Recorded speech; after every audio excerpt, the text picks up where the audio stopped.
আসসালামু আলাইকুম। Recipe by beauty চ্যানেলে আপনাদেরকে স্বাগত জানাই। আজ আপনাদের সঙ্গে শেয়ার করব ডিমের খুবই সুন্দর একটা রেসিপি। এই রেসিপি একবার যে খাবে সে কিন্তু বারবার খেতে চাইবে, কারণ খেতে এতটাই সুন্দর হয়। তা আপনারা অবশ্যই স্কিপ না করে পুরো রেসিপি দেখে নেবেন। আশা করছি খুবই ভালো লাগবে আপনাদেরকে রেসিপিটা। তো চলুন কথা না বাড়িয়ে রেসিপি শুরু করি। এখানে দেখুন আমি ডিম নিয়েছি। তো ডিমগুলোকে প্রথমে সেদ্ধ করে তারপরে খোসাটাকে খুব ভালোভাবে ছাড়িয়ে পরিষ্কার করে ধুয়ে নিয়েছি। এখানে আমি 7টা ডিম নিয়েছি। তো আমার পরিমাণ মতো ডিম নিয়েছি। আপনারা কিন্তু আপনাদের পরিমাণ মতো নিয়ে নেবেন। এবার এখানে দেখুন একটা ছুরি নিয়েছি। ডিমগুলোকে এইভাবে করে একটু কেটে কেটে নেব।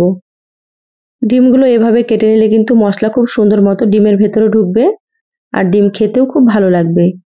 তো সব ডিমগুলো আমি একইভাবে রেডি করে নিচ্ছি। যারা ভিডিওটি ইউটিউব চ্যানেল থেকে নতুন দেখছেন, প্লিজ চ্যানেলটা সাবস্ক্রাইব করে চ্যানেলের সাথেই থাকবেন। যারা ফেসবুক পেজ থেকে ভিডিওটি দেখছেন, একটা লাইক দিয়ে পেজটা ফলো করে রাখবেন পরবর্তী ভিডিও নোটিফিকেশন পাওয়ার জন্য। সব ডিমগুলো কাটা হয়ে গিয়েছে। ডিমগুলোকে এবার আমি সাইডে রেখে দিচ্ছি। এবার এখানে দেখুন মশলা বেটে নেব। মিক্সার জার নিয়েছি, দিয়ে দিলাম 2টো কাঁচা মরিচ। আপনারা যেমন ঝাল খাবেন সেইভাবে এখানে মরিচ দিয়ে দেবেন। দিয়ে দিলাম মিডিয়াম সাইজের একটা পেঁয়াজ। পেঁয়াজটাকে এভাবে একটু কেটে নিয়েছি। একটা দিয়ে দিলাম টমেটো। এবার এখানে দিয়ে দিচ্ছি আমি 4-5টা মতো কাজু বাদাম। কাজু বাদাম দিলে কিন্তু খেতে অনেক বেশি ভালো লাগবে। যদি আপনাদের হাতের কাছে কাজু বাদাম থাকে অবশ্যই দিয়ে দেবেন। এবার সামান্য পরিমাণে একটু পানি দিয়ে দিলাম। এবার মশলাটা বেটে নিয়ে ফিরে আসছি। একেবারে মিহি করে বেটে নিতে হবে। আমি এখানে মিক্সারে বেটে নিলাম, আপনারা চাইলে কিন্তু শিলনোড়াতেও বেটে নিতে পারেন। দেখুন মশলা বাটা হয়ে গিয়েছে। এবার মশলাটাকে সাইডে রেখে দিচ্ছি। গ্যাস অন করে কড়াই দিয়ে দিলাম। এবার দিয়ে দিচ্ছি সর্ষের তেল। তো এখানে আমি 2 টেবিল চামচ সর্ষের তেল দিয়ে দিলাম।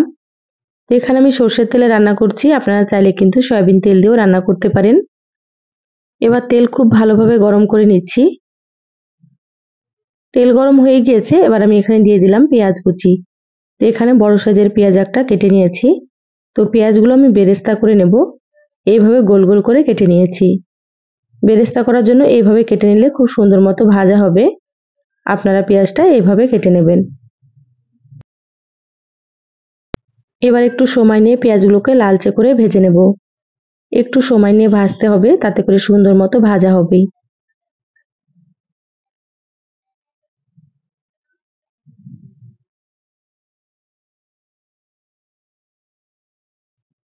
দেখুন পেঁয়াজগুলো সময় নিয়ে ভেজে নিয়েছি, ভাজা হয়ে গিয়েছে। এবার আমি প্লেটে তুলে নিচ্ছি। দেখুন পেঁয়াজগুলো তুলে নিয়েছি। এবার ওই তেলের মধ্যে আমি ডিমগুলো দিয়ে দিচ্ছি।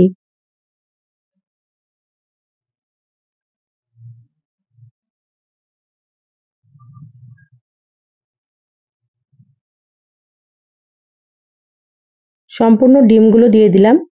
এবার ডিমগুলোকে হালকা করে ভেজে নিতে হবে। খুব বেশি কড়া করে ভাজা যাবে না, তাহলে কিন্তু উপরটা শক্ত হয়ে যাবে আর ডিমগুলো খেতে ভালো লাগবে না। সেজন্য মিডিয়াম আঁচে ডিমগুলোকে ভেজে নিতে হবে।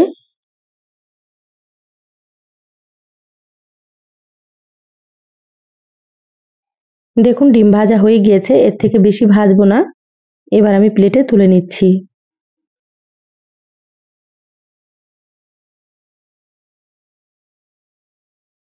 ডিমগুলো তুলে প্লেটে রেখে দিলাম। এবার ওই তেলের মধ্যে দিয়ে দিচ্ছি গোটা গরম মশলা, 4টে এলাচ, 2টো লবঙ্গ আর 2 টুকরো দিয়ে দিলাম দারুচিনি।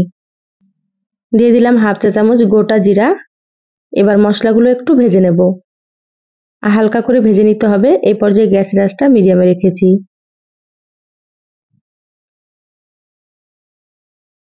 দেখুন মশলাগুলো ভাজা হয়ে গিয়েছে। এবার আমি এখানে প্রথমে যে মশলা বেটে রেখেছি সেই মশলাটা দিয়ে দিলাম।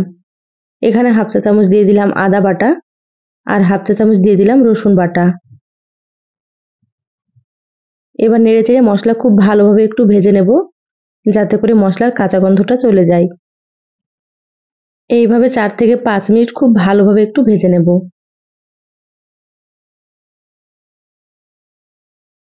মশলা খুব ভালোভাবে ভেজে নিয়েছি। এবার এখানে দিয়ে দিলাম স্বাদ মতো লবণ। 1 চা চামচ দিয়ে দিলাম কাশ্মীরি মরিচের গুঁড়ো। কাশ্মীরি মরিচের গুঁড়োতে ঝাল হবে না, কালারের জন্য দিয়ে দিলাম। আপনারা চাইলে এটা দিতেও পারেন বা আপনারা এটা বাদ দিতেও পারেন। 1 চা চামচ দিয়ে দিলাম জিরা গুঁড়ো। এবার 1 চা চামচ দিয়ে দিচ্ছি ধনিয়া গুঁড়ো। এবার আমি এখানে সামান্য পরিমাণে একটু দিয়ে দিচ্ছি ঝাল মরিচের গুঁড়ো। যেহেতু কাঁচামরিচ বেটে দিয়েছি সেজন্য অল্প করে মরিচের গুঁড়োটা দিয়ে দিলাম। আপনারা যেমন ঝাল খেতে পছন্দ করেন সেইভাবে করে মরিচ গুঁড়ো দিয়ে দেবেন। এবার মশলা একটু সময় নিয়ে কষিয়ে নিতে হবে যতক্ষণ না মশলা থেকে তেল ছাড়বে। আমার চ্যানেলে আরো অনেক রেসিপি আছে, চাইলে আপনারা কিন্তু দেখে নিতে পারেন। আমি সবসময় সহজ রেসিপিগুলো আপনাদের সঙ্গে শেয়ার করার চেষ্টা করি। খেতে খুবই সুন্দর হয়। আপনারাও রান্না করে খেয়ে কমেন্ট করে জানাবেন আপনাদেরকে কেমন লেগেছে। এখানে আমি মশলার বাটিটা ধুয়ে একটু পানি দিয়ে দিলাম। পানি দিয়ে খুব ভালোভাবে মশলাটাকে কষিয়ে নেব। এবার 5 মিনিটের জন্য মশলা ঢাকা দিয়ে দিচ্ছি। 5 মিনিট পরে আপনাদেরকে আমি দেখাচ্ছি।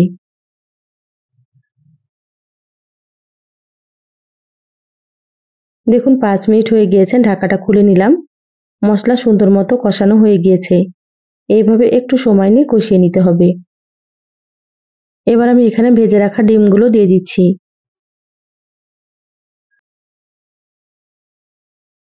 সব ডিমগুলো দিয়ে দিলাম। এবার মশলার সাথে আরো কিছুক্ষণ কষিয়ে নেব। এইভাবে 4 থেকে 5 মিনিট খুব ভালোভাবে একটু কষিয়ে নিতে হবে। তাতে করে ডিমগুলো খেতে অনেক বেশি ভালো লাগবে।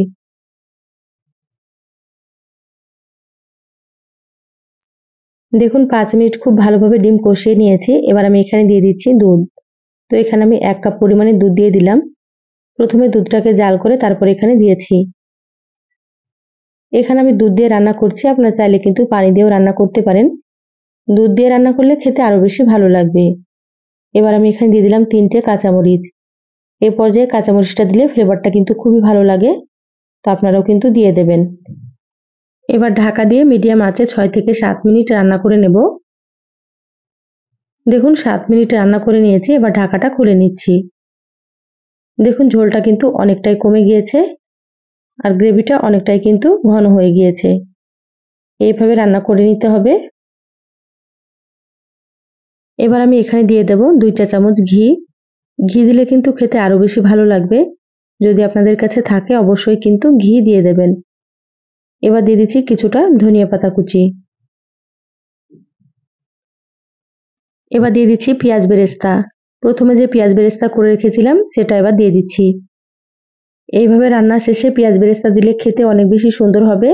আপনারা কিন্তু এভাবে দিয়ে দেবেন। এবার নেড়েচেড়ে পেঁয়াজ বেরেস্তা খুব ভালোভাবে মিশিয়ে নিচ্ছি।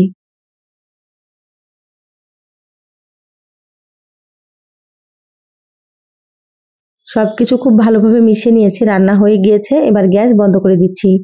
ঢাকা দিয়ে 5 থেকে 6 মিনিট মতো রেখে দেব। তারপরে আপনাদেরকে আমি দেখাচ্ছি। দেখুন 6 মিনিট পর আমি প্লেটে ঢেলে নিয়েছি আর কতটা সুন্দর হয়েছে দেখুন। খেতে মাশাআল্লাহ ভীষণ সুন্দর হয় এই ডিমের রেসিপিটা। এটা আপনারা গরম ভাত, রুটি, পরোটা, পোলাওর সঙ্গে কিন্তু খেতে পারেন। রেসিপি ভালো লাগলে লাইক দিয়ে ভিডিওটা অবশ্যই আপনারা শেয়ার করে দিবেন। সবাই ভালো থাকবেন, সুস্থ থাকবেন। ফিরে আসবো আবারও কোনো নতুন রেসিপিতে। ধন্যবাদ সবাইকে। আল্লাহ হাফিজ।